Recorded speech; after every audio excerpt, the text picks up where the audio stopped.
مفتی صاحب، جی کیا کوئی ایسا عمل ہے کہ جس کے کرنے سے موت کے بعد بھی نامہ اعمال جاری رہے، نیکیاں ملتی رہے؟ بہت اچھا سوال پوچھا آپ نے۔ نبی کریم صلی اللہ علیہ وسلم نے فرمایا اذا مات الانسان انقطع عنہ عمله الا من ثلاثہ۔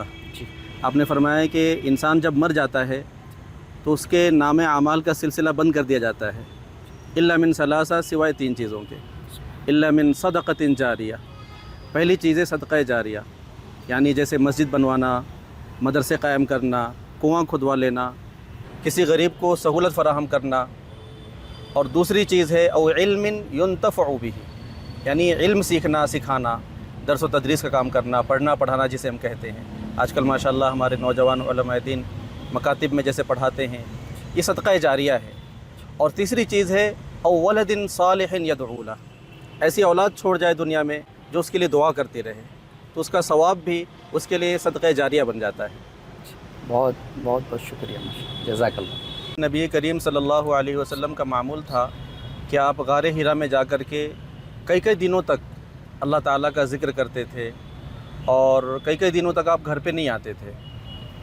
تو کیا آج کی تاریخ میں اگر کوئی شخص یہ چاہے کہ میں بھی کسی غفا میں جا کر کے سب کچھ چھوڑ چھاڑ کر کے صرف اللہ کا ذکر کروں، اللہ کو راضی کروں، تو کیا شریعت میں اس کی اجازت ہے؟ سوال بڑا اچھا کیا آپ نے۔ محمد الرسول اللہ صلی اللہ علیہ وسلم کے نبوت کے اعلان سے پہلے آپ صلی اللہ علیہ وسلم غار حرا میں جایا کرتے تھے، احادیث سے ثابت ہے۔ باقاعدہ آپ صلی اللہ علیہ وسلم توشہ لے کر جایا کرتے تھے، دو ہفتے، ایک ہفتے کے لیے۔ جی، اب وہ نبوت سے پہلے کا معاملہ تھا۔ نبوت کے بعد آپ صلی اللہ علیہ وسلم نے مکمل مدلل صورت میں پوری نبوت کا اظہار، پوری شریعت کا اظہار امت کے سامنے کر دیا۔ حتیٰ کہ چند صحابہ آئے تھے اللہ کے نبی کے پاس، اے اللہ کے نبی، ہم خسی کروانا چاہتے ہیں۔ ایک نے تو کہا کہ میں دن بھر روزہ رکھوں گا، ایک نے کہا میں رات بھر نماز پڑھوں گا، کوئی ٹینشن ہی نہیں ہوگی، ذمہ داری نہیں ہوگی، تو ہم اللہ کی عبادت کر پائیں گے۔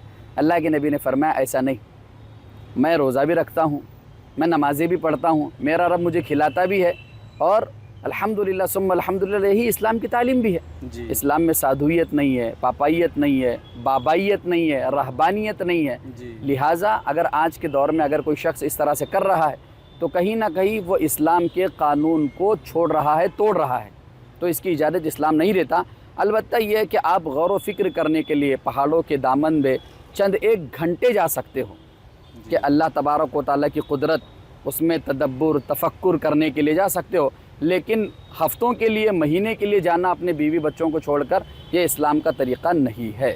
نبوت سے پہلے نبی کریم صلی اللہ علیہ وسلم کا معمول رہا ہے کہ آپ غار حرا میں جا کر کے اللہ کی عبادت کرتے تھے، ذکر کرتے تھے، اور کئی دن تک کہ آپ وہیں رہتے تھے۔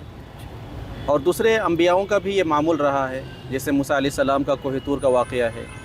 تو کیا آج کی تاریخ میں اگر کوئی شخص تنہائی اختیار کرے اور کسی گفا میں، غار میں جا کر کے وہ خلوت نشیں ہو جائے اور اللہ کی عبادت کرے، اور وہ اس کی نیت یہ ہو کہ میں جب ایسے کروں گا تو میں بھی نبی بن جاؤں گا، تو کیا یہ ممکن ہے؟ دیکھیے، چاہے کتنی ہی عبادت کیوں نہ کرے، آج کا انسان کتنی ہی عبادت کیوں نہ کرے، محمد الرسول اللہ صلی اللہ علیہ وسلم ہی کے اوپر نبوت کا سلسلہ مکمل ہو چکا ہے۔ اور یہ بھی بات میں آپ کو بتاتا چلوں، عبادتوں سے نبی نہیں بنا جا سکتا۔ جی، نبی اللہ تبارک و تعالیٰ چنتا ہے، اور محمد الرسول اللہ صلی اللہ علیہ وسلم پر یہ دروازہ بند ہو چکا ہے نبوت کا۔ خود قرآن مجید اس کا اعلان کرتا ہے، ما کان محمد ابا احد من رجالکم ولکن رسول اللہ وخاتم النبیین، اور اللہ کے نبی نے یہاں تک فرمایا انا خاتم النبیین لا نبی بعدی۔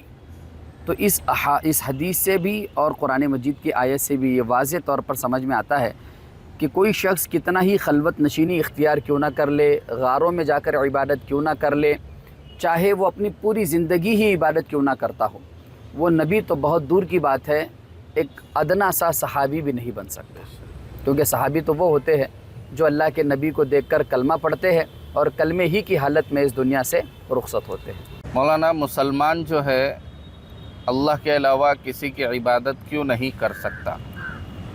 دیکھیے، مسلمانوں کا یہ عقیدہ ہے اور اسی پر ایمان ہے کہ ہر مخلوق کو، چاہے وہ کسی بھی قسم کی مخلوق ہو، سب کا پیدا کرنے والا اللہ ہے۔ جب سب کا کریٹر اللہ ہے تو مسلمان کریشن کی عبادت کیوں کرے گا؟ اسی لیے مسلمانوں کا یہی ایمان ہے کہ مسلمان اللہ کے علاوہ نہ کسی کو سجدہ کرتا ہے، نہ کسی سے مدد مانگتا ہے، نہ کسی سے منت مانگتا ہے، اور نہ ہی کسی کو پکارتا ہے۔ مولانا، آج کل عوام میں پیٹھ پیچھے برائی کرنا، بغض رکھنا، کینہ کرنا، حسد کرنا، کسی کا قیمتی سامان دیکھ کر کے چلنا، یہ بہت ہی عام ہو چکا ہے اور لوگ اس کو برائی بھی نہیں سمجھتے۔ شریعت اس بارے میں کیا کہتی ہے؟ دیکھیے، اب یہ عوام اور خواص دونوں میں یہ چیز پائی جا رہی ہے۔ کسی کی پیٹھ پیچھے برائی کرنا، بہتان بازی کرنا، افترا بازی کرنا، ان کی سخت وعید آئی ہے۔ جہاں تک بغض، کینہ کی بات ہے، جہاں تک غیبت اور چغلی کی بات ہے، ان تینوں چاروں چیزوں کے بارے میں احادیث میں ایسی ایسی وعیدیں آئی ہے جن کو آپ سنو اور پڑھو تو آپ کو اندازہ ہوگا کہ آج کا انسان سراسر گمراہی میں مبتلا ہے۔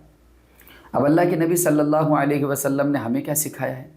ہمارے نبی نے بتایا، کسی سے جلو مت، کسی کی پیٹھ پیچھے برائی کرو مت، کسی سے بغض رکھو مت، تم اللہ کے بندے ہو، آپس میں بھائی بھائی بن کے رہو۔ یہ اللہ کے نبی نے ترغیب دی ہے۔ لیکن آج کل کیا ہو رہا ہے کہ مثلاً کے طور پر یہ موبائل ہے، اگر کسی شخص کا یہاں پہ رکھا ہوا ہے اور ہمیں پتہ ہے کہ فلاں کا موبائل ہے، تو ہم کوشش کریں گے اس کو، اگر اس سے دشمنی نبھانی ہے تو اسکریچز کرنے کی، اسکرین کو مارنے کی، ناخن سے چلانے کی۔ خاص کر گاڑیوں پہ آپ دیکھیے، باہر لگے ہوئے تو گاڑیاں اسکریچز مار کر چلے جاتے ہیں۔ تو یہ ان تمام چیزوں کی وعید ہے، بہت بڑا عذاب ہے۔